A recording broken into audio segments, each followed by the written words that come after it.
one of the biggest is just the whole spending cuts issue. As part of this tax package, it's extending all the 2017 Trump tax cuts, basically. And they're going to have to re-up all these because all these provisions are expiring, and they want to add other tax provisions in too. But part of that is you have fiscal conservatives, deficit hawks in the House especially, who are worried about, cutting taxes even more, adding to the deficit even more. So they want to find spending cuts in other areas. So you have, it's not like a hard fast rule, but they're aiming for 1.5 trillion in spending cuts as kind of an aspirational floor.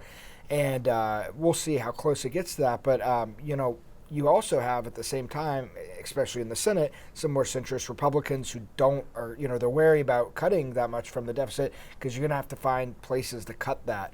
Right. One of those is Medicaid cuts. You've had both House Republicans and some Senate Republicans draw the line in the sand. They didn't specifically say what it all entails, but they said we're not going to vote for something that contains significant cuts to the Medicaid program. You're hearing more ideas about like adding work requirements to that and to like food stamps, SNAP.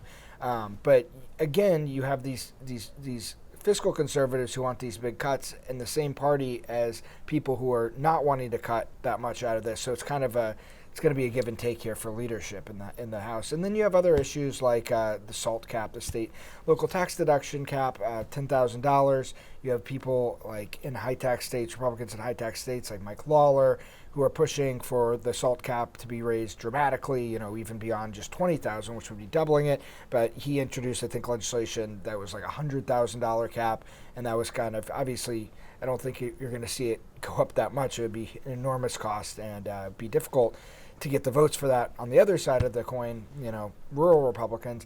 But there's definitely going to have to, again, be give and take there because he said that he won't vote for the overall package unless there is enough relief, as he calls it, SALT cap relief. Where that number is going to end up is an open question. But again, there's only such a small majority in the House that they can only afford to lose like 1 or 2 votes. It's just the math just isn't there.